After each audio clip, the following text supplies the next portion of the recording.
Bonjour à toutes et tous, vous écoutez First Print, votre podcast comics préféré pour les rendez-vous estivaux du Back Issues. On est là pour vous parler de comics qu'on a lus récemment et dont on a la prétention que nos petits avis, nos petites discussions dessus pourraient vous intéresser et éventuellement, alors au choix, soit vous inciter à aller dans un comic shop pour aller prendre ces comics en VO ou tout simplement à noter dans votre petit carnet les titres à surveiller s'ils arrivent ou quand ils arrivent en VF. Voilà, on est un peu à l'avant-garde du bon goût en comics.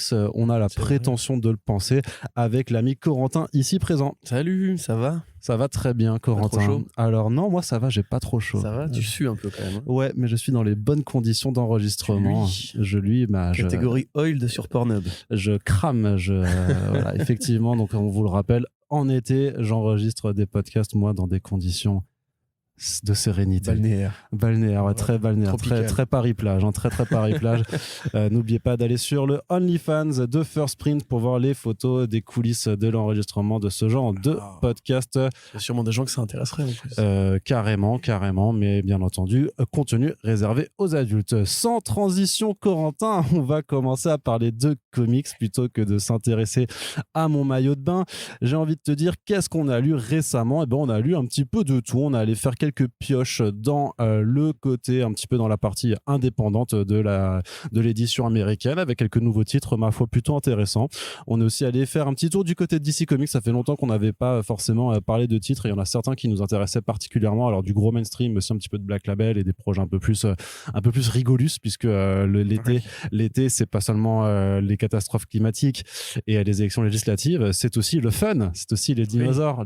Et donc on va revenir là-dessus un peu plus tard dans l'émission, mais d'abord on va commencer par un petit tour du côté de Boom Studios avec le titre Grimm qui a démarré il y a très peu de temps sa publication. Corentin, est-ce que tu peux un peu me faire la présentation de cette nouvelle série chez Boom, donc une maison d'édition indépendante qui a le chic de ramener à lui pas mal d'équipes créatives assez talentueuses et qui fait souvent parler de lui pour certains titres très en vue comme Seven Secrets, comme Something is Killing the Children, comme Die c'est chez Image Comics, pardon.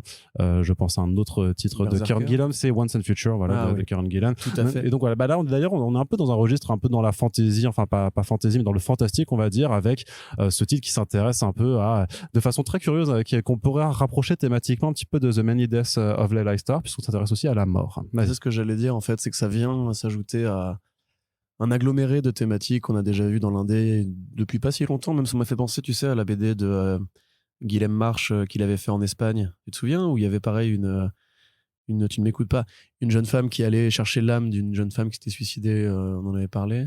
Carmen, exactement. C'est un peu le même genre de truc.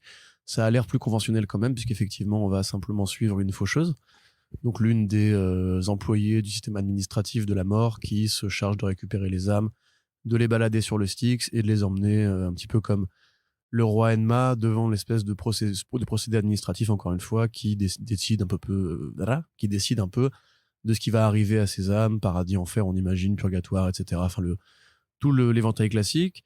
Ça se construit comme un dialogue entre justement l'âme qui vient être récupérée, qui est celle d'un homme qui a eu un accident de voiture, et la faucheuse en question, qui ne sait pas exactement qui elle est, d'où elle vient. Et a priori, ça va être ça, l'argument de la série, ça va être est-ce que la mort a fabriqué justement des êtres artificiels ? Est-ce qu'elle a pris des personnages qui se sont suicidés ? Enfin voilà, tout le mystère va reposer sur comment la mort recrute-t-elle ses employés, qui est l'employé principal qui sert d'héroïne au volume. Et voilà, ça a l'air quand même moins métaphysique. Ça a l'air moins contemplation, rêverie et analyse sur le vivant et la relation de la mort au vivant qu'il y avait dans les Leila Star. Et même moins désespéré ou à la fois très poétique justement qu'il y avait dans Carmen. Là on est plus sur un titre de fantastique plus conventionnel, un peu urban fantasy, on dirait. Un peu urban fantasy, il y a des codes même visuels, tu vois, c'est beaucoup de noir, beaucoup de rose, avec une jeune femme qui, j'ai pas envie de dire sexy, mais tu vois, qui présente un apparat, on va dire, qu'on peut rapprocher des héroïnes de Young Adult, on va dire. Ouais, puis même un croisement avec même la Death de Neil Gaiman, tu trouves pas ? Justement, en fait, c'est que moi je sors, si tu veux, d'une longue série de lectures sur la mort. On peut en trouver aussi chez Mike Mignola, on peut en trouver effectivement dans des œuvres qui ont été publiées chez Image Comics. C'est un thème qui peut être fait de manière assez légère, où justement il y a ce côté c'est quoi la vie après la mort, machin se réincarne dans bidule, etc. On a vu plein de films aussi avec ça, plein de BD, plein de mangas avec ça. Ce qui fait que là, quelque part, je trouve que ça part de manière intéressante. C'est très beau. Ça, c'est Flaviano qui dessine, je crois. Tout à fait. Donc c'est écrit Ouais. par Stephanie Phillips, qu'on a pu, qui s'occupe de la série régulière Harley Quinn depuis le début de l'ère Infinite, Infinite Frontier chez DC Comics, et c'est effectivement dessiné par Flaviano qu'on a vu récemment sur les New Mutants. Il a déjà fait des BD fantastiques, enfin deux genres fantastiques. C'est fort possible. Phillips, il me semble. Il n'y a pas The Lot avec. Ah non, c'était peut-être Margaret Stoll, ça. Bref, enfin Stephanie Phillips, voilà, qui est effectivement une des jeunes plumes qu'on voit à la fois en mainstream et en indé. Là, moi, je te dis, ça m'intéresse. J'aime bien l'esthétique, j'aime vraiment beaucoup le dessin, qui est effectivement dans une espèce de rondeur numérique très agréable. Le choix des couleurs qui est très sympathique aussi. Et le début de propos, parce que c'est toujours intéressant, en fait, sur comment imaginer la vie après la mort, d'un point de vue un peu plus hollywoodien, non, un peu plus, comment dirais-je, conventionnel, que justement des BD qui vraiment te parlent de ta mort à toi, comme ta mort à toi, ou la mort de tes proches, ou du deuil. Que Layla Starr, que Carmen, que The High Cost of Living, qui était le volume qui avait été fait sur Def des Endless dans Sandman. Après, c'est vrai que ça a plus ce côté Sandman, justement, de mettre en place une sorte d'architecture avec une pyramide, avec des factions, des fonctions, des personnages qui font des trucs par rapport à notre vie à nous de tous les jours.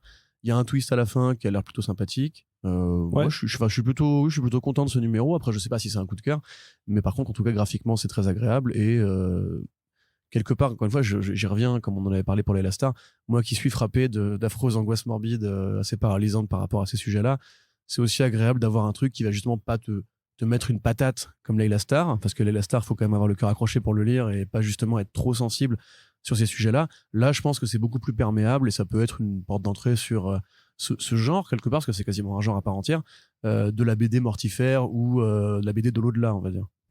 Après, je trouve que même, c'est marrant parce que cette façon de voir un petit peu la mort comme une entreprise, enfin, avec ses directeurs et ses employés, tout ça, que tu retrouvais aussi dans Layla Starr au tout début, mais que tu avais aussi dans Carmen, en fait, dans cette organisation. Donc, c'est vrai que tu as en fait une forme de petits groupes thématiques pour l'instant, de BD qui ont en tout cas cette caractéristique à chaque fois. C'est, alors, bon, pour Grimm, faudra attendre voir la suite, mais en tout cas, qu'elles sont toujours très belles, quoi, parce que Carmen, c'était magnifique. Layla Starr, c'est magnifique aussi. Et puis là, c'est quand même très beau aussi. Donc, tu sais, à une autre échelle, il y avait justement chez Gaiman. c'est-à-dire que le contexte mortifère inspire les artistes. Oui, mais même en général, tout le concept de l'au-delà, du paradis et de l'enfer, tu vois la série Good Omens, qui est donc basée sur le roman Good Omens avec Terry Pratchett et Neil Gaiman, où pareil, il y a un peu ce côté, le monde des anges qui, en fait, c'est des bureaux, des gens en costard cravate, enfin costard juste, ils sont plus Calvin Klein que cravate. Et le monde des démons qui, à l'inverse, c'est plutôt la fange et la rue. Et de la même façon qu'il y avait, tu sais, ce film avec, Daniel Auteuil et la nana du Splendide, la rouquine, aide-moi, elle est super connue, une actrice française très connue qui était dans Les Brodés fonds du ski. Ouais, mais je l'ai pas là. Ouais, ben bref, il y avait ce truc-là où pareil, elle se suicidait, je crois. Il y avait un démon qui l'avait mené à ça, qui venait prendre soin d'elle en fait. Et t'avais pareil les anges du paradis qui étaient toujours en doudoune anorak et qui lui cassaient les couilles. T'as pas vu ce film-là? Non. Ah, mais probablement que chez vous, ça vous évoque ça un truc. Ça me dit rien du tout. C'était un truc très, très gaimanien d'ailleurs pour le cinéma français de comédie. Mais oui, enfin voilà, donc c'est vraiment, moi je te dis, un genre à part entière qu'on peut retrouver dans plein d'autres trucs. Là, évidemment, on fait un Back Issues VO, donc tous les numéros sont très introductifs. Il faudra toujours voir où ça nous mène. Tel quel, moi je suis intrigué. Par contre, je demande à voir encore, tu vois. Très bien, donc c'est disponible chez Boom Studios et on vous rappelle comme toujours avec nos podcasts Back Issues, si les numéros sont disponibles chez nos amis de Comics Zone, sympathique boutique lyonnaise qui fait aussi de la VPC, eh bien on vous propose des liens dans la description pour les commander chez eux. Ce sont des liens d'affiliation qui nous permettent de récupérer une petite commission dessus. De cette façon-là, vous pouvez à la fois soutenir une boutique indépendante et un podcast indépendant quelque part d'une pierre deux coups. Donc on vous invite à y aller si jamais ça vous intéresse. Josiane Balasco. Josiane Balasco, voilà, très bien. Et le film, c'est My Life is Hell, Ma vie est un enfer. Ok, voilà, je ne l'ai pas vu du tout. Vachement bien. Je découvre l'existence de ce film, mais pourquoi pas. Très bien, Corentin, on continue du côté de Image Comics avec un titre qui s'appelle I Hate This Place, ou si vous êtes un petit peu rebelle, ça s'appelle Fuck This Place. Wow. On en avait parlé un petit peu sur la campagne de communication d'Image Comics qui s'était voulu très regardez, on est des ouf, on fait des couvertures variantes où on écrit fuck dessus, c'est incroyable, c'est subversif. Donc c'est écrit par Kyle Starks qui avait fait Assassination Nation. et c'est dessiné par Artyom Topilin qui avait écrit pour l'anthologie Ice Cream Man Presents Quarantine Comics Special. C'était le numéro spécial de Ice Cream Man qui était sorti pendant le confinement du printemps 2020. Et donc ça parle d'un couple qui vient s'installer en fait dans la demeure héritée de sa tante décédée, voilà, de la part de notre héroïne. Je crois que c'est Gabi. Et en fait, elle va découvrir peu à peu que l'endroit, effectivement, a toutes les raisons du monde d'être détesté, entre des souvenirs du passé, des extraterrestres, des fantômes, des êtres bizarres, des monstres, des truands, et voilà, et des truands qui opèrent dans le coin, qui se font zigouiller par des êtres tentaculaires. Ça part très très très vite en couille, et ma foi, c'est plutôt sympa, non? C'est très sympa. Là encore, graphiquement, j'aime beaucoup la façon. Alors évidemment, tu ne l'as pas dit parce que c'est pas utile de le dire, mais c'est un couple lesbien. Oui, pardon. Il y a une façon de. Non, mais c'est pas grave. Justement, c'est pas forcément utile de préciser à chaque fois, mais là, en l'occurrence, au niveau du dessin, ça fait justement référence à ces espèces de codes. Je crois qu'on dit butch, tu sais, pour les meufs qui sont un peu plus carrées, et un peu plus musclées. Et là, il y a vraiment ce truc, en fait, où limite, t'en as une qui est un peu la meuf de droite et l'autre la meuf de gauche. Bah ouais, il y en a une qui aime bien les flingues, ouais. Voilà, c'est ça qui veut la protéger et tout. Donc ça, c'est plutôt déjà assez rigolo. Il y a un truc vraiment à la Lost. Au niveau de l'usage des vidéos, du côté un peu mystery box, parce que c'est évidemment de ça dont on parle. On arrive dans un lieu qui a des secrets, qui a une accumulation de phénomènes paranormaux. Ça va assez vite d'ailleurs comme intro, hein. C'est pas du tout dans les codes de l'horreur classique où on laisserait le temps de découvrir avec de l'ambiance. Ouais, mais ça que j'aime bien, c'est que t'as pas une exposition qui dure trop longtemps. Voilà, en fait, c'est ça. Et en fait, ça correspond grave à l'écriture de Cal Starks, qui est un auteur qui est quand même plutôt un auteur comique à la base, qui est très dans le second degré, très justement dans prendre un effet de style et le casser un peu pour le parodier ou l'exploiter différemment. Et c'est là que moi j'ai confiance dans le reste de la série, c'est que je sais que le mec est vraiment très, très talentueux. Tel quel, effectivement. Donc on est sur un high concept, mystery box, ce que vous voulez. On avait déjà parlé de lui, c'était lui qui avait fait le Six Sidekicks of Trigger Kitten, qui était super cool. Bah, pareil, qui était une sorte de parodie de Knives Out / Colombo sur l'analyse du milieu hollywoodien toxique et tout, qui était génial. Et très bien dessiné aussi d'ailleurs. C'est sorti en VF ou... Non. Bon, si un éditeur ça l'intéresse, on pourra vous faire une belle campagne de publicité gratuite. Parce que j'ai bien aimé cette BD. Donc là, effectivement, c'est pareil. On va directement dans le cœur du truc. On va te dire directement ce que vont être, on va dire, les grands principes fondateurs, sans le côté épouvante, sans le côté mystère. C'est du Damon Lindelof écrit par le mec des Simpsons, tu vois, on va dire, Matt Groening. Il y a vraiment ce côté.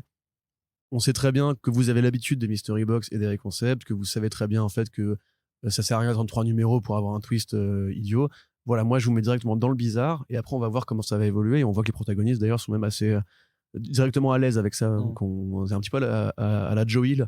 On t'installe en fait une situation et on te dit que c'est pas ça qui va être bizarre, ça va être plutôt la façon dont l'humanité va progresser au milieu du bizarre. Du coup moi ça m'intéresse déjà plutôt pas mal. Et l'espèce pareil de mystère à étage avec le fantôme, avec les zombies, avec la créature dans les bois, avec cette arrêté Chamil où on dit que tu ne peux pas quitter la ferme. Un petit côté Get Out aussi, c'est l'horreur un peu périphérique. Moi j'aime la partie vraiment surréaliste de Get Out, je veux dire pas la partie raciste. Ouais. Mais il y a vraiment un truc qui me parle bien, c'est un peu une BD de genre sympathique qui me donne envie. Bah, après toi t'es peut-être plus spécialiste que moi dans ce... Bon, spécialiste, ce sera un grand mot, mais non, mais ce qui est vraiment plaisant, ce que je disais juste avant, c'est que par rapport à l'exposition que tu peux avoir dans ce genre de titre, où justement tu fais miroiter des choses, ou à l'instar, je sais pas, de films un peu nuls comme Paranormal Activity, où en fait on te fait grincer des portes pendant 2 heures, enfin avant de te mettre un vrai coup de flip. Un héros, quand même, là en fait l'introduction même en fait te donne directement la tonalité en disant ok, tu sais pas dans quoi tu vas t'embarquer, mais ça va être chelou, tu sais, tu rentres vraiment dedans, t'as 3 pages après, tu sais, ok, c'était bizarre, je veux en savoir plus. Et justement, parce que j'ai enfin vu Paranormal Activity 1, c'est qu'il y a une merde, hein. Franchement, je m'étais esquivé ça à l'époque parce que je trouvais ridicule le phénomène.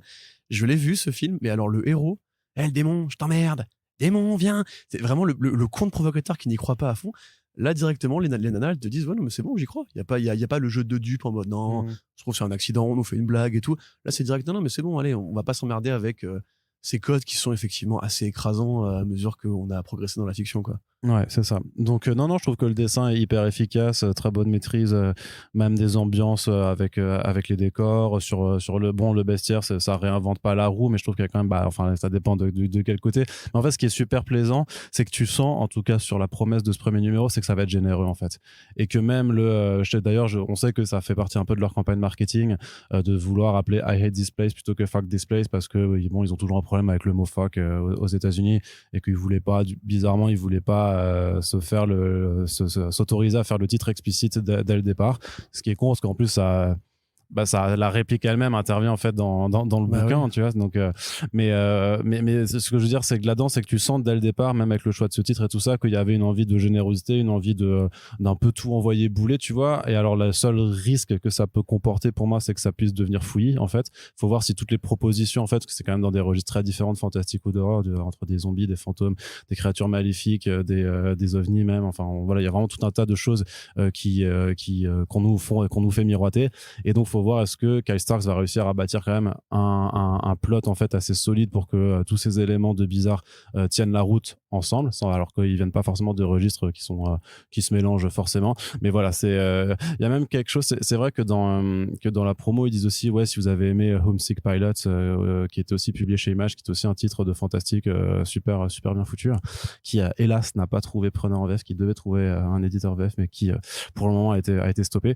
Mais voilà, en fait, parce que tu as une ambiance assez rafraîchissante dans l'écriture, ça se parle bien, ça va assez vite. Et puis je te dis encore une fois, Kyle Stark, c'est vraiment un peu comme Aubrey Sitterson, tu vois, c'est des mecs qui sont justement vraiment dans cette espèce de flottement permanent entre premier et second degré. Un truc qui est plus compliqué à installer en série télévisée. Il y a des trucs comme Barry qui existent, enfin de plus en plus, c'est vrai, il y a Atlanta aussi, il y a plein de séries comiques, on va dire, qui prennent des accents de drame et qui deviennent des drames comiques ou des tragicomédies. Ça existe de plus en plus. Et souvent, justement, c'est les séries les plus intéressantes parce que tu sais pas vraiment comment t'y situer. En BD, on a vraiment des scénaristes très talentueux pour ça, justement, pour en fait faire un truc qui serait moins facilement transmissible dans un autre média. Parce que la BD, en fait, c'est l'endroit de tous les possibles. Et donc, tu peux t'amuser à justement toujours hésiter entre est-ce que juste je veux me marrer à faire un truc un peu bizarre ou à lire un truc un peu bizarre, ou est-ce que je veux un truc vraiment très sérieux et tout. Et les croisements sont toujours assez intéressants de ce point de vue-là. Donc moi, c'est ce flottement-là que je recherche, comme dans Six Sidekicks, qui est un vrai polar, entre guillemets, enfin qui est un vrai coup de nid, mais qui est vraiment écrit comme une sorte de grosse parodie YouTube, tu vois. Et la rencontre des deux est toujours assez intéressante, je trouve. Ouais, très bien. Donc ça s'appelle I Hate This Place. Il y a un premier numéro qui est sorti, c'est disponible chez Image Comics. Et ma foi, si le résumé et le descriptif qu'on vous a fait vous a plu, eh bien on vous encourage à aller y faire un tour. On fait un petit détour du côté de DC Comics. On en a pas mal à titre, mais on va pas tous les faire d'un coup, sinon on va faire que du DC dans l'ensemble. Mais avec un titre qui vient de sortir dans le Black Label, ce fameux imprint dédié aux auteurs qui peuvent proposer des histoires généralement hors continuité. Et voilà, enfin, c'est surtout une forme de carte blanche aux auteurs et qui a permis d'avoir de très bons titres, comme le Wonder Woman Dead Earth de Daniel Warren Johnson, comme le Joker Killer Smile de Jeff Lemire et Andrea Sorrentino, comme tu veux que je t'aide là peut-être? Ouais, d'accord. Qu'est-ce qui était bien? Le Rogues de Joshua Williamson et Leo Max, Human Target, le Human Target de Tom King et Greg Smallwood, plein de trucs, voilà. Et j'ai envie de dire Rorschach, très bonne maxi-série, bizarrement, alors que c'est quand même la suite de voilà, ça n'aurait pas dû être. C'est apocryphe, mais c'est quand même pas mal. C'est apocryphe, mais c'est pas mal. Donc voilà, il y a vraiment, et même récemment le Suicide Squad Blaze de Cy Spurrier et Andrew. Joker aussi. Get Joker aussi, qui était pas mal. Zay Malif qui est mieux que pas mal, qui est vraiment super bien.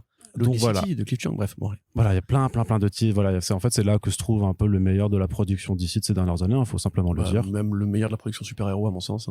Franchement, là, tu vois la liste qu'on vient de faire. Honnêtement, je ne pensais pas quand ils ont annoncé le Black Label avec c'est le premier titre, Greg Rucka, Yarwan, le Frank Miller, Batman, etc.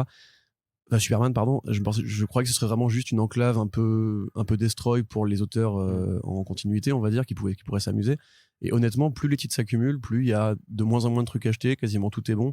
Là, quand même, donc on y arrive, c'est Aquaman Andromeda. Voilà. Ramvé, dont on vous parle très souvent, et Christian Noir, dont on vous parle aussi très souvent. Donc vous savez déjà que pour nous, c'était un peu vendu de base. Aquaman, un personnage qui a quand même pas souvent l'occasion de sortir un peu de sa case de roi de l'océan en continuité, avec la romance avec Mera, avec Jackson Hyde, avec toute la mythologie d'essai que Geoff Jones a installée depuis les New 52. Alors que justement, c'est un personnage qui évoque des trucs qu'on voit très rarement dans les super-héros.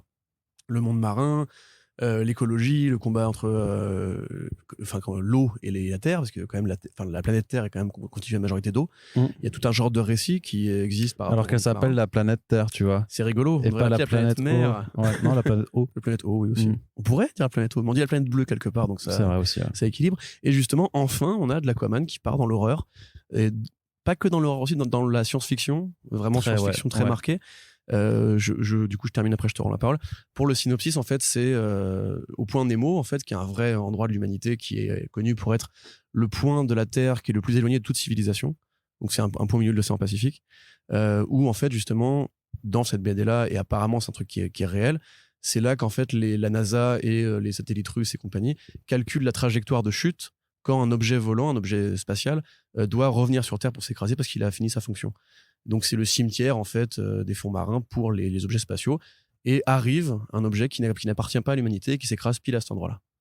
Et donc là, une équipe de scientifiques est diligentée pour aller étudier ce qui se passe, pour voir de quoi il s'agit. Est-ce que ce serait effectivement un objet d'une civilisation extraterrestre, et qu'est-ce qu'on fait si on le découvre? Donc voilà, c'est vraiment toute l'équipe scientifique, un expert en biologie marine, un expert en physique, voilà, vraiment un peu tout ça. Il y a aussi des soldats forcément, puisque bien entendu, cette mission comporte des risques et on ne sait pas à quoi on a affaire. Et en même temps, ça va attirer aussi voilà, on va dire des gens avec des intentions un peu moins louables, ouais, c'est ça. Donc un certain Black Manta, par exemple, qui va faire une apparition. Et puis, quand les ennuis commencent à arriver, parce que bien entendu, les ennuis arrivent, c'est là que Aquaman va aussi pouvoir faire son apparition. Mais un Aquaman qui semble avoir une aura un peu plus mythologique, qui tient plus du mythe que du super-héros que tout le monde connaîtrait, qui serait membre d'une Justice League qui est de notoriété publique. Donc c'est vraiment un Aquaman un petit peu différent. Et oui, très science-fiction aussi dans son approche, puisque c'est vrai qu'on s'intéresse souvent à l'espace, mais en fait il y a l'autre espace, enfin voilà, l'autre espace où nous on n'a pas vocation à être, c'est les profondeurs marines en fait. Et Christian Noir, le Christian Noir est tout à fait trouvé, puisque entre voilà ces paysages numériques très cosmiques, très spatiaux de Invisible Kingdom ou Odyssey, tu vois, tu peux aller justement faire l'autre espace, parce que tu utilises aussi les mêmes tonalités un peu bleues et tout ça, et tu peux faire des superbes envolées graphiques avec des civilisations ou des objets sous-marins qui en plus viennent de l'espace pour certains. Donc t'as vraiment un rapport en fait entre l'espace et les fonds marins qui est hyper pertinent à faire avec un artiste tel que Christian Ward, qui fait que tu te retrouves avec des planches qui sont fabuleuses. En fait, il est vraiment à très très fort niveau. Il a pris plus de temps, ça se voit, que sur les derniers tomes de Invisible Kingdom, notamment sur les visages et tout ça, tu vois. Clairement. Et pour le coup, le résultat, il est juste bluffant. Alors c'est toujours pareil, ce sera 3 numéros, donc ça, là c'est clairement le numéro d'exposition. On te met tous les éléments en place, mais t'as assez dans l'accroche, t'as assez dans les rebondissements pour que tu dises ok, je veux savoir ce qu'il en est. On va dire qu'il y a des tentacules qui font vraiment plaisir à voir aussi. Il y a vraiment pas mal d'éléments graphiques en fait qui te prennent, en fait, qui t'attirent dans les profondeurs de l'histoire et qui ne te relâchent plus. Donc on s'en doutait, comme l'a expliqué Corentin. Les deux auteurs et artistes, on connaît leurs travaux assez bien. On est fan de ce qu'ils font, parce qu'en général, ils font que des trucs de qualité. En tout cas, ces dernières années, ils ont très peu déçu, sinon jamais déçu. Donc on savait, vu le contexte, quand il y avait eu l'annonce avec les quelques planches, c'est Aquaman, c'est de l'horreur, Christian Ward, Ramvier, ouais, on pouvait déjà dire ok, ça va être bien. Et après lecture, confirmation, c'est vachement bien. Et puis il y a un truc, c'est Ramvier, pour ceux qui ont rélu sa série Swamp Thing, où justement l'allégorie de la créature entre deux mondes, en l'occurrence l'organique et le végétal, enfin le végétal et de l'organique, mais je veux dire la chair humaine et la chair végétale, on va dire, c'était déjà un propos qui développait à ce moment-là. Là, clairement, il va te parler du rapport de l'humain à l'océan, en fait, à la mer, et Aquaman qui est le pont entre ces deux conceptions justement de la vie. Tu vois Aquaman, voilà, qui va essayer de trouver son côté humain au milieu d'un village de pêcheurs, d'une tribu de l'océan Indien ou l'océan Pacifique. Tu vois justement cette espèce de côté très mystique qu'il a, justement, effectivement, qui est l'homme qui vient des eaux, mais qui reste un homme et qui cherche, et même on dit qu'il est quasiment immortel en fait, puisque le personnage qu'il a connu quand il a apparu la première fois, j'arrive plus à parler, a vieilli entre temps, et le voit qu'il repart après avoir passé un séjour avec eux. T'as Black Manta aussi qui, pareil, cherche ce rapport en fait entre l'humanité et l'eau. Lui, il explique que c'est vraiment pas pareil d'être un humain au milieu justement éloigné de toutes les terres, avec une réplique et puis une classe aussi qui est extraordinaire. Black Manta, moi, c'est un vilain que je ne respecte pas spécialement, je tiens à le dire. Je trouve que c'est un vilain un peu vaseux, quoi. Il a toujours été là avec son côté t'as tué mon père, tu fais chier et tout. Il a un design de ouf, hein, évidemment, mais à part un mec en colère systématiquement et un pirate un peu loufoque, c'est compliqué de le prendre au sérieux. Là, immédiatement, de dos déjà, tu vois, tu le prends au sérieux, il se retourne, il te parle, il a une classe mais magistrale de vilain opéra, tu vois, où tu sais, où pareil le mafieux enfin le consort, parce que mafieux, le mec qui représente un consortium très puissant qui veut récupérer ce qui est tombé au fond des eaux, qui lui dit ça pourrait contenir beaucoup de pouvoir et tout, et il lui dit est-ce que tu as déjà passé suffisamment de temps loin de l'eau pour commencer à manquer, enfin à ce que le rivage te manque? Non, bah tu connais pas le vrai pouvoir en fait. Et là il te met son casque, mais franchement t'as une science du rythme. Ramvé, franchement, il va faire des trucs, il a déjà fait des trucs, hein, mais c'est déjà en fait un des plus grands scénaristes de l'industrie, on va dire mainstream, et en indé aussi il est très fort. Moi, franchement, là, je me suis pas éclaté comme ça à l'heure du Aquaman sur un seul numéro depuis un certain temps. J'aime bien ce qu'a fait Kelly Sue DeConnick, j'aimais bien ou un peu ce qu'avait fait Dan Abnett, avec pareil ce côté très royaliste, très presque arthurien, civilisationnel en fait, des différentes strates de Atlantide et tout. Là, on ne parle pas d'Atlantide comme tu dis, on ne parle même pas de Superman ni de Batman, donc ça pourrait être une BD où il y a juste Aquaman en vérité. Mais ouais, c'est ça, ouais. Et c'est déjà super rafraîchissant parce qu'on n'a pas souvent en fait ce rapport de Aquaman comme un héros isolé. Tu sais, il y a plein de BD Batman où en fait on se pose même pas la question de où est Superman ou Wonder Woman. Superman c'est pareil, il y a plein de BD où en fait il n'existe que par lui-même. Aquaman c'est quand même plus rare, il est toujours intégré à un contexte, à un ensemble et tout. Là, le fait de pas justement faire un propos débile sur Ocean Master, la rivalité, et même de pas parler en fait du duel qui oppose Black Manta à Aquaman dès le début, ça en fait quelque chose vraiment de très différent. Et effectivement, graphiquement, c'est un missile, quoi. Mais dès les premières planches où t'as l'œil qui regarde à travers l'eau et l'air et qui devient une sorte de trou noir, et on t'explique pareil que le vaisseau du coup carbure à une sorte d'énergie trou noir et tout. C'est génial, quoi. Effectivement, c'était un choix super judicieux. Je ne sais pas qui au sein du Black Label, ou si c'est eux qui se sont dit viens on fait un projet ensemble. C'est Chris Conroy, l'éditeur au Black Label, et il est fort, quoi. Bah, peut-être que c'est Chris Conroy qui s'est dit on va les pair up tous les deux. Mais franchement, quel plaisir. Franchement, je tiens à le dire, le Black Label, c'est vraiment devenu ce qui était Marvel Knights à une époque, ou ce qui a été Vertigo au début avec les héros de DC. Il y a vraiment quasiment rien acheté. Et puis ce format justement de 3 numéros étendus, ça fait toujours des bons albums. Alors, ça peut être frustrant parce que quelque part tu te dis je veux voir plus de cette mythologie, je veux voir plus de Christian Ward sur Aquaman, et tu sais que ça va finir rapidement. Mais franchement, moi c'est petit coup de cœur déjà, mais comme beaucoup de trucs du Black Label en fait, je trouve qu'on vit quand même une bonne époque chez DC justement parce qu'on a cette enclave de respiration quand le mainstream peut commencer à saouler. Ouais, très bien. Corentin, on va passer du côté de Dark Horse, puisqu'on va alterner DC Indé comme ça, histoire de mélanger les choses. Et chez Dark Horse, qu'est-ce qu'on accueille? On en parlait depuis des mois. On volatilise, non, parce qu'on on n'est pas impliqué dessus, mais on vous l'a dit que ça arrivait plusieurs fois. C'est Geoff Darrow qui reprend le Shaolin Cowboy, Cruel to be King, premier numéro, de la baston, des lézards. Comme d'hab. Et on est content. Ouais, on est content, évidemment. Ça a pas changé. C'est toujours pareil, en fait, c'est toujours... Enfin, là, il y a peut-être un côté plus vieillissant, quand même. Tu sens qu'il y a de la poussière sous les bottes. Il y a moins ce côté juste expérimental des débuts. On commence petit à petit à voir se former un narratif. Ce qui n'a jamais été le cas jusqu'ici. Le cowboy passe dans le désert, fait une rencontre qui sera généralement un monstre ou une bande de punks, ou une armée de zombies. Il les défouraille tous, et puis il se barre dans le soleil couchant. Voilà, c'est le principe anthologique. C'est comme Lucky Luke, mais... C'est ça. c'est comme Lucky Luke sans dialogue et avec que de la baston, et pas de Dalton. Là, quelque part, on retrouve un petit peu le côté absurde aussi de Geoff Darrow, qui est un mec qui ne se prend pas au sérieux, qui, malgré son immense talent et son influence sur les artistes de l'industrie, n'a jamais considéré qu'il était lui-même un grand artiste. Et il a une autodérision folle, ce qui fait que tous ses scénarios, quand il en écrit, ou les introductions qu'on avait au début des premiers volumes, tu sais, chez Glénat Comics, quand à l'époque c'était eux qui les éditaient, il y avait 2-3 pages de narratifs qui n'étaient que de la prose, qui te faisait le résumé des épisodes précédents de la vie du cowboy, et que c'était que des conneries. Il a affronté le roi des céréales, puis le King Crab est revenu et tout.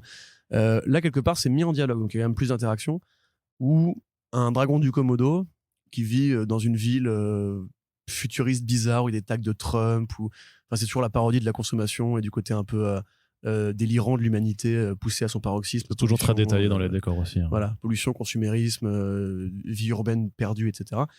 Et donc, le dragon du Komodo voit passer le cowboy, et il en parle à son fils. Il lui raconte l'histoire qu'il lui a déjà racontée 1000 fois de comment il a rencontré le Clint Mitsune, en faisant plein de références pop culturelles que seul Geoff Darrow peut comprendre. Enfin, nous, on peut les comprendre aussi, heureusement.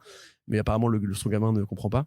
Donc, il te raconte voilà, comment le cowboy, le petit, a sauvé le petit lézard, puis a affronté un genre d'allégorie hitlérienne perché au sommet d'une méduse géante qui jetait des cailloux et qui pouvait maîtriser le chi des arts martiaux ancestraux pour réveiller des squelettes qui passaient par là. Enfin, c'est complètement débile, c'est complètement con. mais à la fois ça dit des trucs. Je trouve ça qui est génial, c'est que c'est con, mais il y a quand même un propos toujours dans ce qu'il fait, des fois déjà par rapport à la civilisation en perdition, par rapport au côté un peu théorie du bouddhisme à coup de mandale, à l'esthétique, à la magie, à la poésie, ces trucs-là. Des déserts où, pareil, qui sont toujours jonchés de déchets, avec des canettes vides, des clopes, des flingues qui traînent et tout. Ou pareil, il y a aussi, on te montre bien les flingues qui apparaissent. Et dès qu'il y a des flingues qui apparaissent, Geoff Darrow, c'est toujours une sorte de pause en mode, regarde, t'as vu, il y a des flingues. Ouais. Donc ouais, c'est toujours génial. Et effectivement, le cowboy parle plus que d'habitude. Ouais. Parce que généralement, il est quand même très mutique. Il y a même des albums entiers où il ne dit pas une seule réplique. Là, on commence, je te dis, à avoir. Et je me dis peut-être que justement, comme 7 numéros, avec. Ils sont un peu plus longs que d'habitude, non? Ouais, c'est un peu, ouais. C'est du 32 pages, je crois. Donc là, effectivement, on voit qu'il est un peu plus vieux. On le voit aussi comme un aveugle. Ce qui n'a pas toujours été le cas par le passé. Là, il y a vraiment le côté Zatoichi, le fameux samouraï japonais légendaire qui a inspiré Daredevil aussi, le côté justement, le guerrier qui maîtrise tellement l'environnement autour de lui qu'il n'a plus besoin de ses yeux. Ça explique pourquoi le cowboy avait souvent les yeux fermés dans les volumes précédents. Au niveau baston, alors, on voit quand même que le trait s'est un peu aplati, je trouve, au début, quand il combat le dragon du Komodo. Les structures sont un peu plus rigides. Alors après, probablement qu'il a commencé par dessiner ça, parce que dès qu'après le Hitler avec le ptérosaure apparaît, c'est tout de suite beaucoup plus généreux. C'est là que je suis ravi de lire en numérique, c'est que tu peux zoomer, parce que sinon tu rates quand même beaucoup de trucs, je trouve. Où il y a des techniques de combat, à coup je te découpe la tête avec un énorme crâne de dinosaure et tout. Donc c'est toujours aussi généreux, c'est toujours aussi taré, c'est vraiment la plongée dans l'esprit malade d'un geek, fan de Mad Max, fan de Kenshiro, fan de Lone Fan Cub, fan de Otomo, fan de Mobius, et concentré, digéré, de Clint Eastwood aussi, concentré, digéré dans un truc qui n'a ni queue ni tête, mais qui est juste une leçon chaque fois de mise en scène, de rythme, de débilité, et voilà, c'est toujours génial, quoi. Ouais, bon, c'est difficile de rajouter quelque chose après tout ce que tu viens de dire, quoi, mais c'est en fait, c'est le kiff, quoi, de la première planche à la dernière planche. Ouais. T'es content, mais c'est vrai que si tu connais déjà tout le Shaolin Cowboy, t'y vas en fait parce que tu connais la recette, et pour le coup, sans être passéiste et tout ça, même s'il y a quelques petits changements quand tu viens de noter, il est quand même dans une démarche de je reviens à cet univers que vous kiffez, je vais vous donner ce que vous avez kiffé là-dedans. Donc on pourrait dire que oui, il se renouvelle pas forcément, et en même temps, quand tu as déjà atteint un tel niveau de maîtrise sur les précédents volumes, j'ai envie de dire, pourquoi essayer de vouloir changer quelque chose qui est absolument, absolument jouissif, en fait. C'est ça, et puis quelque part, il s'est jamais renouvelé, en fait. C'est un des seuls BD qu'il a fait en dehors de Shaolin Cowboy. C'était avec Mobius ou avec Frank Miller, mais sinon, Bourbon Fred, qu'il avait fait chez les Humanos, c'était le Shaolin Cowboy. Il l'a dit lui-même, il a dit c'est le même personnage, c'est juste qu'il s'appelle différemment, mais déjà à l'époque, c'était pareil, c'était ville désertique ou agglomération urbaine très violente. Puis Shaolin Cowboy arrive et il reste pendant 20 ans dessus, parce qu'en fait, lui, il a besoin que de ça, en fait. Il lui faut juste un motif, un avatar, et en l'occurrence c'est lui, le Shaolin Cowboy, tu vois, qui arrive dans un monde complètement absurde, qui est celui de son esprit, je pense, et il y met tout ce qu'il aime, tu vois, comme Warren Johnson, avec, tu vois, quand on a fait le podcast sur lui, on avait dit, chez Warren Johnson, il y a souvent un monstre géant et des grosses scènes de toutoun, et tu pourrais dire que le motif va changer en fonction de sa dépression à lui. C'est toujours en fait la même histoire sous différents titres, c'est juste qu'elle prend des formes et des variations, et en fait Geoff Darrow, lui qui est un peu plus nihiliste, je pense, se dit pourquoi faire des variations. En fait, moi j'ai trouvé mon truc, et ce truc-là me rend heureux, donc je vais le faire jusqu'à la fin de ma vie. Et je pense vraiment qu'il fera pas d'autres BD à part ça. À mon avis, il aura pas d'autres projets que le Shaolin Cowboy dorénavant. Et même si tu fais la liste de ce qu'il a fait en dehors de ça, à part pour assouvir les caprices de Frank Miller, justement, sur Hardboiled, qui est devenu une BD de Geoff Darrow par Ricochet et Big Guy, en fait, il y a que le Shaolin Cowboy chez Geoff Darrow et ses travaux pour le cinéma. Mais c'est l'œuvre de sa vie, quoi. C'est comme Lucky Luke, comme tu dirais. Tu vois, Maurice, c'était Lucky Luke, et puis ça lui a très bien convenu. Ouais, c'est ça. Donc il n'y a pas de raison. Il n'y a pas de raison de vouloir changer. Très bien. Donc Shaolin Cowboy, The Cruel to be King, dont le premier numéro est sorti, c'est chez Dark Horse, et c'est de la frappe. Jetez-vous dessus. Ça arrivera forcément en VF chez Futuropolis à terme, puisque c'est eux qui s'occupent de l'éditer maintenant. Donc on n'a aucune inquiétude là-dessus. J'imagine que ça arrivera l'année prochaine. Mais en attendant, voilà, si vous voulez pas être patient, et ne soyez pas patient, parce que ça rend trop bien. Vous pouvez passer en Bretagne, faites du porte-à-porte, et peut-être que vous trouverez. C'est ça, ouais. Il y a Geoff Darrow en train de combattre quelque des part, vaches. Ouais. Quelque part, il doit être là, quelque part dans un petit champ en Bretagne, et puis il faut aller le trouver. Avec des flingues. Allez Corentin, donc je disais on alterne de l'indé du DC Comics, donc retour à DC avec le premier numéro de Dark Crisis, le gros méga event de cet été chez DC Comics après la mort de la Justice League. C'était donc dans Justice League 75 un numéro. Non, ils vont revenir, j'espère. Oh, mais je sais pas, Corentin. Oh, mais moi, j'ai peur. Parce que moi, tu sais, depuis que j'ai lu des comics, je me suis aperçu d'une chose. Oh. C'est que la mort dans les comics, elle est toujours permanente, tu sais. Mais oui, mais c'est pour ça que j'ai peur. Je les aime bien, Batman et Non, Superman. nous, on a toujours vu que tous les personnages qui meurent, ils réapparaissent jamais au bout de 3 mois. Et c'est- Même là, il le désamorce dans Road to Dark Crisis, où t'as Nightwing qui dit littéralement ils sont déjà morts avant. Ouais, c'est ça, ouais. T'es en mode, mais vous foutez de la gueule du monde, quoi. Enfin, On les croyait morts, mais en fait, ils étaient dans le passé à cause du rayon Oméga de Darkseid. Mais là, ce qui s'est passé, Corentin, c'est on avait vu donc Justice League 75 qui venait conclure la série après le run de Bendis. Donc en fait, le 75, le numéro 74 terminait le run de Bendis et le 75 c'était juste un numéro en fait sous forme de one shot qui présentait la mort de la Justice League des mains de Paria, donc le personnage en fait qui a été le premier à avoir perdre son monde par l'Anti-Monitor dans Crisis on Infinite Earth, dans la Crisis originale.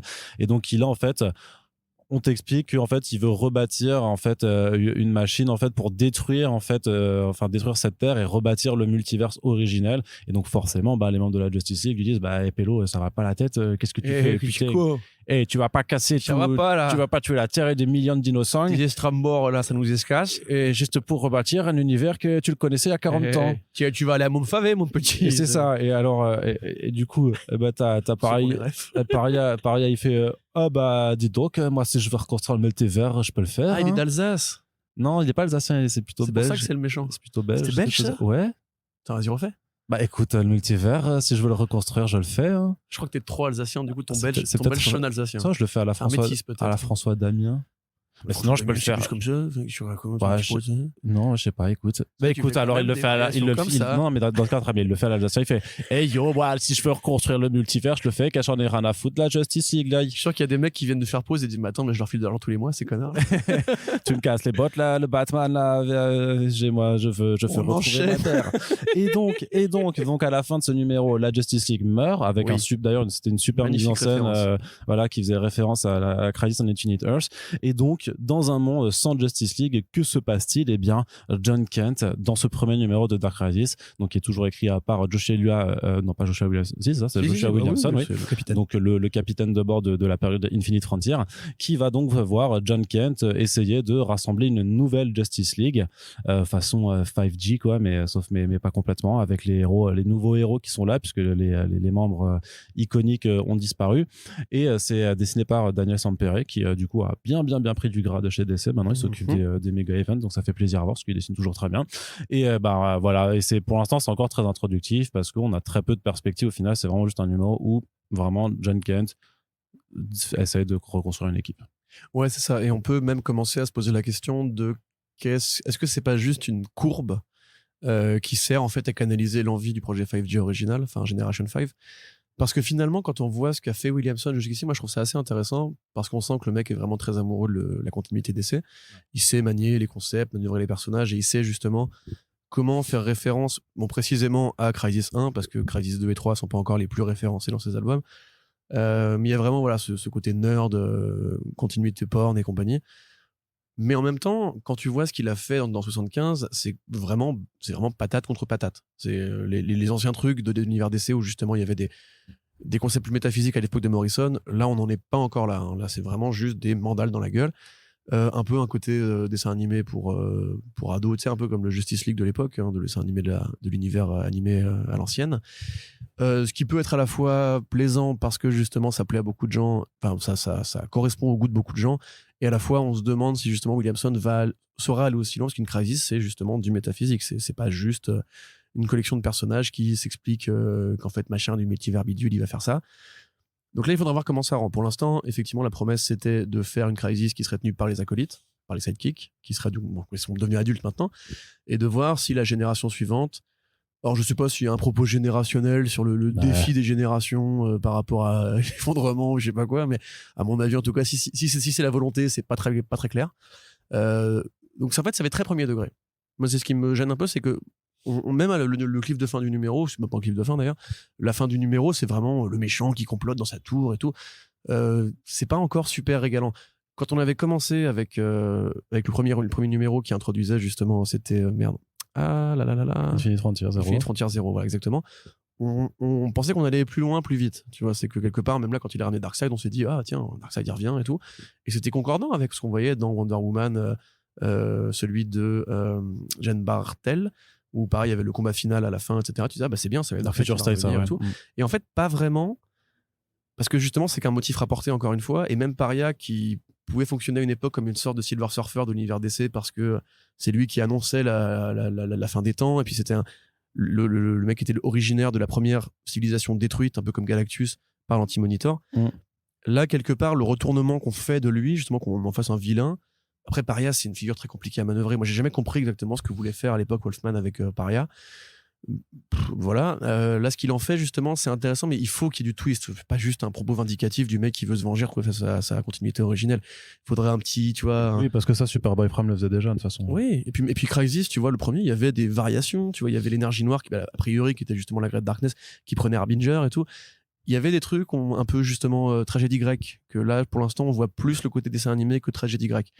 Après ça reste bien narré, il y a plein de référents, tu vois plein de personnages, t'es content de les voir, c'est toujours l'écriture très généreuse de Williamson qui te met tout l'univers d'essai d'un seul tenant en mouvement, un peu comme Tom Taylor sait le faire, sauf que là c'est plus positif.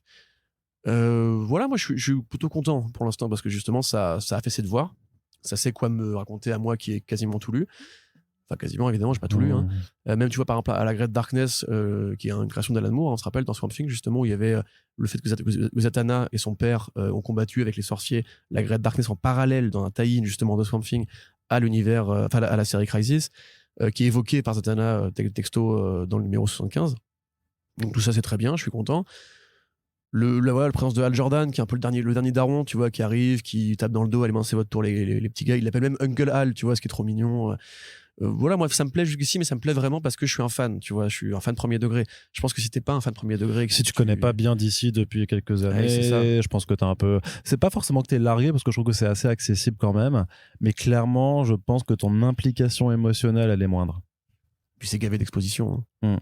C'est-à-dire que quand justement ils arrivent à la Tower of Justice, enfin au Hall of Heroes, ou que les mecs ils t'expliquent pendant 5 pages alors voilà ce qui s'est passé, tu te dis bah, vous voulez quand même essayer de rendre ça un peu sympa, mais tu me diras que Crisis c'était pareil, hein. Si tu lisais que Batman et que tu rentres dans Crisis 1, tu te dis ouais, alors lui c'est qui, c'est pourquoi compliqué. il y a un biscuit multivers et tout, enfin, et dis-toi qu'à l'époque il y avait pas encore beaucoup d'albums, donc il fallait vraiment retrouver les vieux singles, etc. Ça a toujours été le challenge. Aujourd'hui on avait essayé d'aplanir un peu ça, là on t'avais pas internet à ce moment-là, c'est clair, surtout pour te... Et puis tu vois le fait qu'il y ait Flashpoint Beyond en parallèle, on en parlera un autre jour dans un autre podcast, qui lui justement, je trouve Joe Jones c'est quand même plus intelligent dans son écriture. Ce que je dis est très paradoxal parce que maintenant c'est aussi un mec qui écrit des BD très connes quand il veut, mais le fait de revoir un crossover ou une crise, on va dire, écrite par Geoff Jones en parallèle de celle-là, tu te dis quand même que c'était un peu plus futé à une époque et un peu moins justement dans le côté fanboy. Le Flashpoint Beyond, justement, il y a vraiment un côté je vais te mettre tout mon run, on va dire, ou beaucoup d'éléments de mon run dans une synchronicité qui marche. Alors qu'à côté de ça, Dark Crisis, c'est plus j'aime l'univers d'essai, venez, allez les gars, on fait ce qu'on avait envie de faire depuis le début, on ramène le vilain caché derrière l'Anti-Monitor qui était la Dark Crisis, et c'était elle qui était à l'origine du Multiversity et tout. Et ouais, c'est sympa, mais c'est pas encore du niveau d'une vraie crise, tu vois ce que je veux dire, ou d'une grande crise plutôt. Ouais, bah de toute façon, il faudra voir sur le long terme parce que ça va quand même durer jusqu'en décembre, je crois, avec tous les tie-in et tout ça. Donc c'est vrai que c'est toute l'année en fait. Ouais, c'est ça va durer pas mal de temps. Mais c'était quand même plutôt pas mal, en tout cas réservé surtout pour les fans et connoisseurs de DC Comics. Mais je trouve que Williamson, mine de rien, depuis 1 an et demi, il tient bien la barque. Franchement, pour un mec qui avait fait quand même de la merde sur Flash. Ouais, c'était trop long sur Flash. On ne le rappellera jamais assez. On n'a peut-être pas cité tout à l'heure, j'ai oublié, mais Rogues de Williamson en Black Label, c'est merveilleux aussi. Ouais. Hein, et c'est bien mieux écrit justement que ce qu'il fait en mainstream. Très bien. Allez, Corentin, on repasse du côté de l'indé avec l'un de nos auteurs, un autre de nos auteurs et artistes favoris, puisqu'on va parler du nouveau Daniel Warren Johnson, Do a Power Bomb chez Image Comics, avec du catch, des grosses tatanes, de l'émotion, une touche de fantastique et un premier numéro. Parfait. Alors je vais juste donner mon avis maintenant, moi qui ne suis pas fan de catch, comme ça après tu pourras enquiller sur les référents et la réalité éventuelle de ce que ça convoque. C'est grave bien. Voilà, directement, c'est grave bien. C'est vraiment ce qu'aurait pu en fait être la suite de Lobaloka aux États-Unis. D'ailleurs, voilà, on s'en parlait en micro avec Arnaud, mais ce serait super intéressant de mettre dans la même pièce Run, qui est aussi un mec très écorché vif et fan de catch, et Daniel Warren Johnson, qui est un mec très écorché vif, fan de catch. On avait déjà vu qu'il était fan de catch. Dans beaucoup de ses BD, justement, les super-héros font des prises de catch, dont dans Beta Ray Bill, où il y a du German Suplex et tout.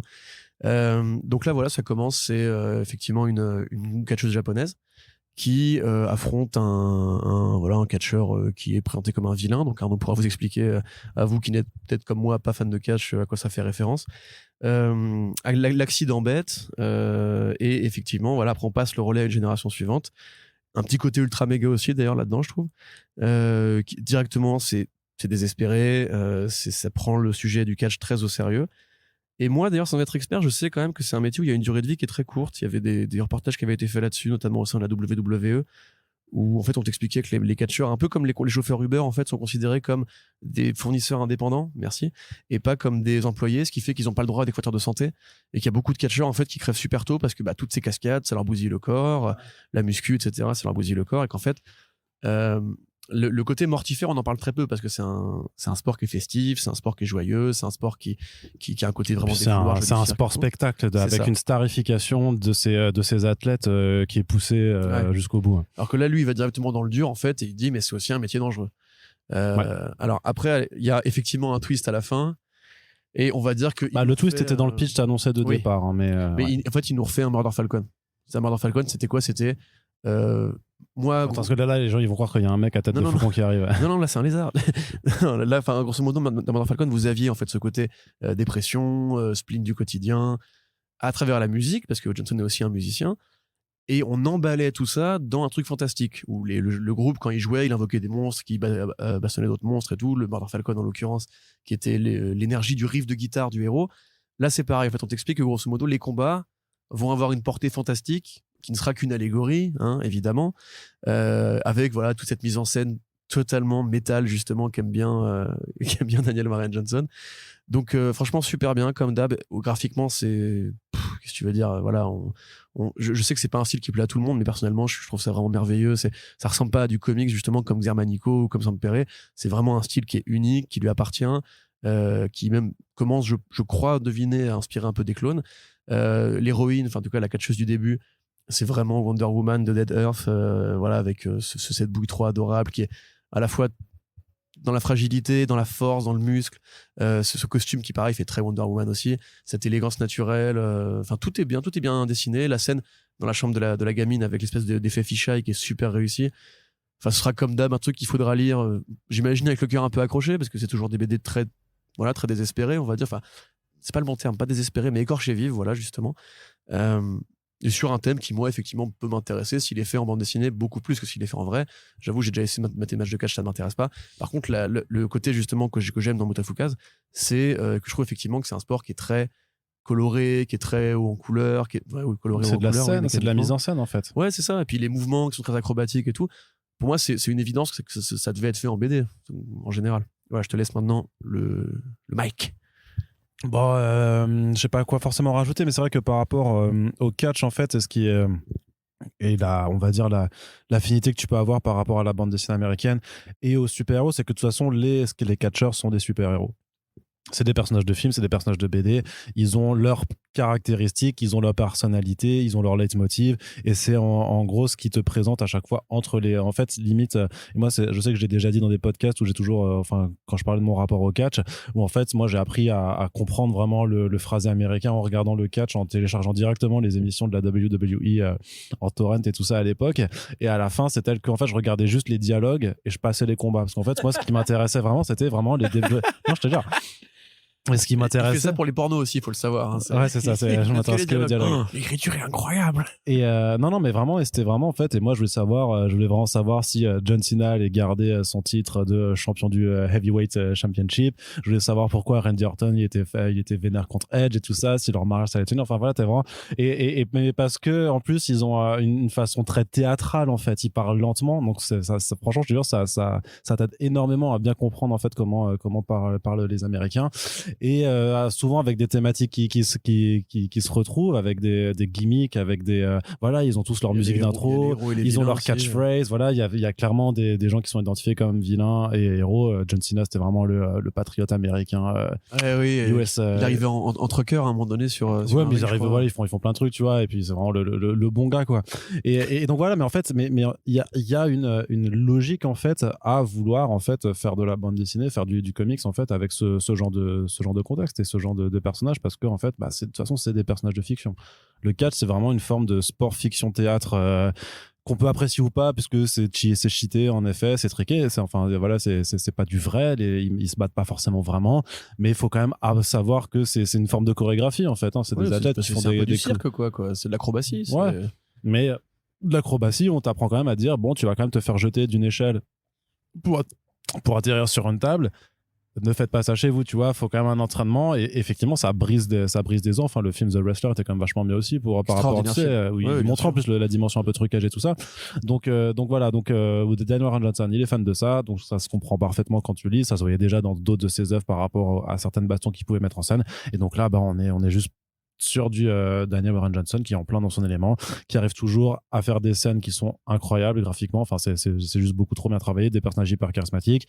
Il te met un coup dans le bide aussi en termes émotionnels, tout ça directement. Il arrive à te faire impliquer, et t'as l'élément de fin qui était certes présent dans le pitch, mais qui te donne envie de poursuivre, forcément avec la promesse aussi du leitmotiv de l'héroïne. Donc franchement, il y a rien à jeter en fait. Je sais pas. Bah, je suis désolé, hein, on peut être fanboy et plus être objectif à partir d'un certain point. Mais honnêtement, qu'est-ce que tu veux reprocher à ce genre d'ouverture? C'est juste parfait, quoi. Ça donne le contexte, ça te régale sur les yeux, ça. C'est là que moi je me dis, enfin, je fais une petite parenthèse, mais tu dis on peut être fanboy, mais en vrai je pense que juste on a de la chance d'avoir justement un marché indé qui est sain et qui amène tellement de grands talents aujourd'hui, quoi. On a parlé de Christian Ward, on a parlé de Ramvi, comme on pourrait vous parler de Ananderka, comme on pourrait vous parler même de quelque part de John Rinley-Ford, non pas lui, James Tynion Ford qui se révèle vachement en indé. On a quand même une production indé qui est extraordinaire, et dans tous les styles, dans tous les tons. Là justement pareil, on a un gars qui en fait travaille une bibliographie où il y a quasiment rien acheté, quoi. Ça, à part The Ghost Fleet à la limite, ou The Ghost Brigade, je crois, c'est plus The Ghost Fleet, ouais. The Ghost Fleet, qui n'était pas écrit par lui en plus, ouais. Que t'es juste beau. Tout ce qu'il a fait, genre Wonder Woman Dead Earth, c'est quand même aujourd'hui, moi je considère que c'est le Dark Knight Returns de Wonder Woman, et je le dis vraiment sans honte. Ah ouais, il faut pas non plus croire que tout ce qui s'est fait avant est forcément mieux que ce qui se fait maintenant.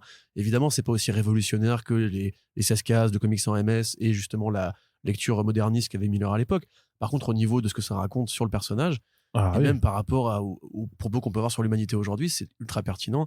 Extremity, c'est pareil, et vraiment, ouais, on a un auteur avec des thèmes, avec un style. Le seul défaut, franchement, le seul c'est... défaut des titres de Daniel Warren Johnson, c'est que certains ont été raccourcis parce que ça se vendait plus assez en single issues, et qu'il a dû, il a dû abréger certaines choses. Extremity, ça aurait dû être 12 numéros au lieu de 8, enfin, ou je sais plus, ou peut-être 16 au lieu de 12. Et pareil, Murder Falcon, c'était 12 numéros au lieu de 8, tu vois. Donc, voilà, il y a ces raccourcis-là, mais après, vraiment sur les propos, parce qu'à chaque fois, c'est très décomplexé dans ce que ça montre, enfin, c'est très généreux surtout. Mais ça oublie pas d'avoir du cœur, en fait, de parler de choses qui sont très universelles, de rapports, enfin, de thématiques à laquelle chacun peut s'identifier. La rupture, la maladie, la dépression, la maladie, voilà. Mais je pense parce qu'il est comme ça, en fait. Et justement, je pense qu'on a fini cette période du Daniel Warren Johnson en auteur indé, un peu secret, bien gardé, parce que quand on a parlé de Beta Ray Bill, je crois que j'avais écrit une critique d'ailleurs dessus, et que les gens se sont appropriés le bouquin, même Panini qui l'a bien mis en avant avec le grand format et tout. Ça y est, maintenant les gens savent que c'est une valeur sûre, à la fois au dessin, à la fois au scénario. Même limite plus que Dead Earth, je trouve. J'ai vraiment l'impression que Beta Ray Bill, il a vraiment plu à énormément de fans de Marvel classique, par ce côté bourrin, et aussi ce côté, un propos vraiment super intelligible, qui rend à ce héros justement un peu de dramaturgie, un héros qu'on avait moins vu en plus pendant la période Aaron. À mon avis, s'il arrive à enchaîner mainstream indé, comme Ramvé, justement, il va réussir en fait ce pari-là de devenir une des stars montantes. Et on lui souhaite, parce que c'est vrai il y a quand même que ses précédents titres, alors qu'on lui voue de l'amour depuis de nombreuses années, ses précédents titres en fait ne décollaient pas non plus, hein, techniquement. Donc c'est bizarre, tu vois, c'est le genre d'artiste qui doit être hyper adieu, mais comme Geoff Darrow, tu vois, parce que Geoff Darrow, je pense que tout le monde l'adore, ou en tout cas on va dire toute la sphère connoisseuse un peu l'adore. Après, est-ce que ça se traduit sur le grand public? Il y a toujours un décalage, tu sais, aussi un peu entre, c'est comme pour les films, en fait, entre voilà, certains trucs que nous on hurle au génie et qui en fait se plan. Enfin, regarde Spider-Verse qui fait pas grand chose au box-office, alors que truc, et à côté de ça, t'avais Venom c'est 2 pareil mois dans avant. tous les milieux. Tu sais, j'ai envie de te parler de rappeurs comme Nesbill ou même Kekra aujourd'hui, tu vois, qui sont considérés par beaucoup de gens, pas forcément par moi en l'occurrence pour Kekra, comme des rappeurs qui ont changé le game. En fait, ils sont écoutés par Dipello, qui se hâtent tous sur Twitter en mode genre, regarde, c'est trop bien, c'est sorti et tout. En vérité, c'est souvent comme ça, mais je pense vraiment, moi, que parce qu'il a été repéré par Marvel et par DC, qui lui ont quand même fait confiance pour des projets où il avait carte blanche, on peut quand même voir sur Dead Earth et sur Beta Ray Bill qu'il avait carte blanche, Ouais. que ça va finir par percer. Et là, justement, on va parler d'un autre numéro qu'il a fait, ou qui est beaucoup plus léger et simple, enfin un couple de numéros d'ailleurs. Je pense quand même que oui, c'est même chez DC et Marvel, il doit être super apprécié, quoi. Ouais. À mon avis. Et bien juste, donc voilà, donc ça s'appelle Do a Power Bomb, premier numéro chez Image Comics. Bah, c'est de la bombe, c'est de la power bomb même, on peut le dire. Et on imagine que ça arrivera sûrement en VF aussi, à voir chez qui en fonction. Parce que je crois pas que pardon, je sais que c'est chez Image, mais je suis pas sûr que ce soit sous le label Skybound, donc c'est pas forcément Je crois dit pas. que ça ira chez, dans ce cas, chez Delcourt. Si c'était chez si c'était De toute chez façon, on a beaucoup de fans de catch aussi en France, donc il n'y a pas de raison. voilà, donc ouais. Allez Corentin, on termine déjà ce back issues, c'est déjà bientôt l'heure de se quitter. Oui. Le temps passe tellement vite quand on discute à deux de comics, mais on reste avec du Daniel Warren Johnson et on retourne donc chez DC Comics avec c'est Juan Gideon Juan Gideon, ouais. Ouais, donc pour parler de la Jurassic League, il y a deux numéros qui sont sortis pour nous présenter justement cette version Jurassic de la Justice League, hein, c'est dans le titre, donc c'est la Justice League avec des dinosaures à la préhistoire. Voilà, et c'est complètement con. Et c'est con, mais c'est génial parce que c'est fait pour être con en fait. Alors évidemment, voilà, si on est fan du Warren Johnson de Extremity ou de Dead Earth, là on n'est pas du tout là-dedans. Le but n'est pas de montrer le spleen d'un dinosaure en haut d'une colline qui se pose des questions par rapport à la vie et son groupe de potes qu'il a perdu il y a longtemps. Là, c'est juste la Justice League avec des dinosaures et ils vont se taper. Voilà, il n'y a rien d'autre comme pitch là-dedans. Enfin aussi, où il a limite un dialogue entre les espèces, mais c'est vraiment très léger. Donc, imaginez-vous une Terre où les dinosaures, en fait, seraient parfois anthropomorphes, pas tous, capables de communiquer entre eux en rugissant. Et que les humains, par un hasard, la météorite serait gourée de planètes, je ne sais pas. En fait, les humains côtoieraient les dinosaures et les appelleraient les small beasts, les petites bêtes. Je trouve ça génial. Donc, vous avez un Batman. Un Batzor, ouais. Parce qu'en fait, il y a un allosaure dont les parents ont été tués par C'est trop le bien. Joker. C'est trop bien. Il a décidé de devenir une chauve-souris parce qu'un allosaure, ça fait pas assez peur, en fait. Du coup, un allosaure chauve-souris, c'est beaucoup mieux pour instiller la peur dans le Cowardly Lot que sont les criminels. C'est vrai que t'as quand même le flashback où tu vois le petit allosaure comme ça avec ses deux parents. C'est N'importe quoi. C'est tellement débile. Et du coup, voilà, vous avez un Jokerzord qui est du coup un Dilophosaure, je crois que c'est. Un truc dans Jurassic Park qui fait avec la collerette qui crache de l'acide. Ouais. Vous avez donc effectivement Superman qui est bien un alien, hein, évidemment, qui a été élevé au milieu d'une tribu d'humains, de Small Beast, pardon. Alors au départ on dit que c'est un diplodocus, mais en fait pas vraiment, c'est juste c'est Superzord. C'est un dino bleu, mais qui est juste enfin c'est un alien en fait, voilà, bleu. Et vous avez Wonder Woman qui est donc Wonder Dawn, je crois que c'est, qui elle pour le coup est une Triceratops qui vient bien de Themyscira, pas Triceratops, une Taurosaurette du coup, qui vient bien de Themyscira, qui est bien une île où une tribu a priori de taurosaures du coup ont décidé d'échapper à monde cruel des hommes. Et ils sont partis sur une île grecque où il y a bien des dieux de la mythologie grecque mais qui sont tous des dinosaures. Comment c'est possible? C'est moins 3000 la mythologie grecque, alors que bon bref, vaut moins 3000, non je rigole, c'est moins 1000, moins 2000, mais bref, donc c'est complètement con et c'est fait exprès, c'est fait pour ça. Tout est jeu de mots pourris, voilà, c'est Growl Time City, c'est effectivement voilà, le Batzor, le Superzord et tout.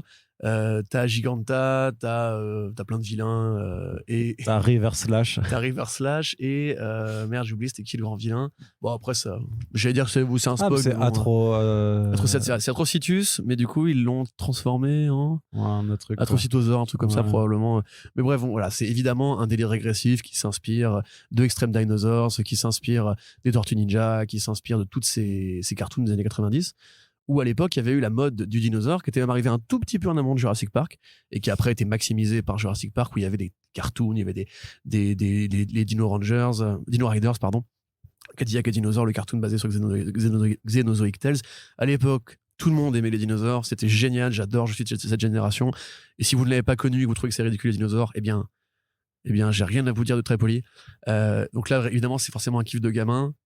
Et donc, ça peut avoir le côté décevant d'être un Daniel Warren Johnson qui juste est en roue libre et s'éclate. De la façon que Juan Gedeon, lui, ce qu'il veut, c'est juste dessiner des dinosaures avec des gros biscottos qui se tapent sur la gueule. Il y a aucun propos. Limite, il y avait même pas de fond dans les cases parfois. Quand ils se mettent des brins, c'est juste un gros fond jaune ou rouge. Ça fait très un peu, ça pourrait être un dessin animé. D'ailleurs, ce serait pas mal que ça arrive en dessin animé. Par Katar Tarkovsky. Oui, tout à fait, très bonne. Ça, le croisement avec Primal, tu vois. Donc, mais, ouais, d'ailleurs, le film Popeye a été annulé, malheureusement, mais bref, quel dommage. Donc, et voilà, c'est la définition même du délire régressif. C'est un caprice de deux mecs qui ont grandi dans les années 90 avec cette dinomania, qui veulent se faire plaisir. Et il y a un côté un peu parodique, débile, qui du coup donne un petit cachet en plus. Mais c'est voilà, tu viens pour les dinosaures et pour les bastons, t'attends rien d'autre et t'es déjà très content. De la même façon, quand tu vas lire Godzilla contre les Power Rangers, tu sais très bien ce que tu vas chercher. Il n'y a pas de raison de demander aux mecs qui écrivent ça de se prendre très au sérieux. Donc voilà, moi ça m'a régalé. J'ai très hâte de lire la suite. Ouais, pareil, c'est vraiment. En fait, c'est ça, mais c'est que c'est le genre de fun qui est quand même fait avec sincérité et qui, même à l'instar de certains autres crossovers, même comme le Batman Tortue Ninja, que moi je l'ai toujours trouvé plutôt sympa en fait, qui assume en fait effectivement cette proposition en se disant on n'est pas là pour faire du sérieux. On se détend. On n'est pas là pour les Snow Awards. Mais c'est pas comme dans les films, on dit oui, il faut poser son cerveau à côté pour justifier que c'est nul, tu vois. Là, tu peux effectivement poser ton cerveau à côté, mais c'est bien fait, en fait. C'est quand même bien gratté, c'est bien dessiné, tu t'attaches au personnage, ça te fait marrer justement de voir la façon dont ils transposent plein d'éléments que tu connais, qui sont aussi complètement anachroniques, en fait, pour bâtir leur forme d'univers dinosauresque, mais tout un, pourquoi il y aurait un dinosaure qui est là, qui a la Speed Force, ça n'a aucun, tu vois, pourquoi? Ils ont tous leurs costumes, c'est juste des écailles en fait. Ils ont pas choisi de mettre un costume. À part Batman qui porte des fringues. Batman qui porte des fringues. Pourquoi t'as un allosaure qui porte des fringues? Enfin voilà, c'est vraiment absurde, mais ça a ce côté génialement absurde qui fait que, enfin, en tout cas, pour moi, ça fonctionne. Il n'y a pas de raison, je veux dire. Ces espèces de déconstruction un peu parodiques, on en rêve tous secrètement, tu vois. C'est comme là, ils ont annoncé un univers d'essai façon méca. Bon, moi, je suis pas aussi fan de méca que de dinosaures. On est tous à rêver justement d'un truc un peu qui touche. Ils l'ont fait, tu sais, aussi avec Takon Avengers et tout ça, ils l'ont déjà fait chez Marvel. Ouais, mais ça, aussi, c'était de la merde. Mais je veux dire, chez DC, ils vont vraiment faire un truc, en fait, ils vont reprendre tout l'univers DC si justement, en fait, la force dominante avait été des mechas, j'ai oublié comment ça s'appelait. Mais on en avait parlé dans un front page. Ouais. Ça va pas me revenir, mais c'est pas grave. Tu vois, en fait, une touche, un truc qui te passionne toi et que t'adores, et en fait, on fait passer un autre truc que t'aimes bien par cette route-là, et tu te dis forcément, je vais pas critiquer parce que juste. C'est un fantasme, tu vois, que j'aurais pas forcément cru qu'ils allaient réaliser, cette bande de dingue. Et tu vois, je te dis, c'est la preuve aussi que Warren Johnson, il a les coups des franches. Parce que honnêtement, c'est vraiment un truc que DC n'a pas besoin de faire. Hein. Ouais, c'est tout à fait dispensable. Ils vont pas créer un univers à partir de ça. Il y aura pas 20 spin-offs, des crossovers et tout. Peut-être des jouets à faire derrière tout ça. Il y a des jouets à faire. Là, il y a des jouets à faire. Et je vais acheter ces jouets. Ouais, c'est pour ça. Ils ont compris quel était le cœur de cible. Le Badzor qui cavale dans la savane. C'est tellement putain, j'étais en mode t'as tué. J'avais la voix d'André Dussolier qui narrait derrière. On a retrouvé l'enfance de Corentin. Les dinos. Les dinos et Batman à l'époque, c'était effectivement mon enfance. On a retrouvé l'innocence de Corentin. J'avais plein de jeux dinosaures. Très bien, Corentin. Bah écoute, voilà, on a kiffé, on attend la suite. Et puis, lisez ça plutôt que d'aller voir Jurassic World 3. Ouais, clairement. Si vous voulez des dinosaures sympas, clairement, je pense qu'il y a mieux à faire, effectivement. Et pour le coup, ça vous coûtera moins cher qu'une place de cinéma. Allez, Corentin, on en a terminé pour ce Back Issues VO. On espère, à celles et ceux qui nous écoutent, que ça vous a intéressé, que ça vous a plu. N'hésitez pas à nous faire part, vous, de vos lectures récentes en VO ou en VF. Ça nous intéresse toujours de savoir ce que les gens lisent. Est-ce que notre émission vous incite, vous donne envie d'aller découvrir certains titres directement en anglais, ou en tout cas de les noter sur votre liste pour la VF? N'hésitez pas aussi à nous en faire part. Et puis on vous rappelle que si vous appréciez le travail que l'on fournit avec ces podcasts, une seule solution en face, c'est de partager, de nous soutenir tout simplement par le moindre petit effort nous sera utile. Donc n'hésitez pas à commander l'émission, à partager sur les réseaux sociaux, à en parler autour de vous, à en parler à vos comic shops aussi, parce que peut-être que parfois ça peut les inciter, je sais pas, à passer des commandes sur des titres qu'ils n'auraient pas forcément eu ou justement qui peuvent commander après pour mettre à disposition de certains lecteurs et lectrices. Et puis on rappelle qu'on a aussi une page Tipeee qui est ouverte ou sur laquelle vous pouvez apporter une petite contribution financière de 1 euro à 10 000. Vous faites ce que vous voulez, mais voilà, n'importe quel petit sou peut nous aider à voir l'avenir de façon plus sereine en ces temps un petit peu quand même assez curieux. Sur ce, on vous remercie de nous avoir écoutés et on vous dit à très bientôt pour le prochain podcast. Salut.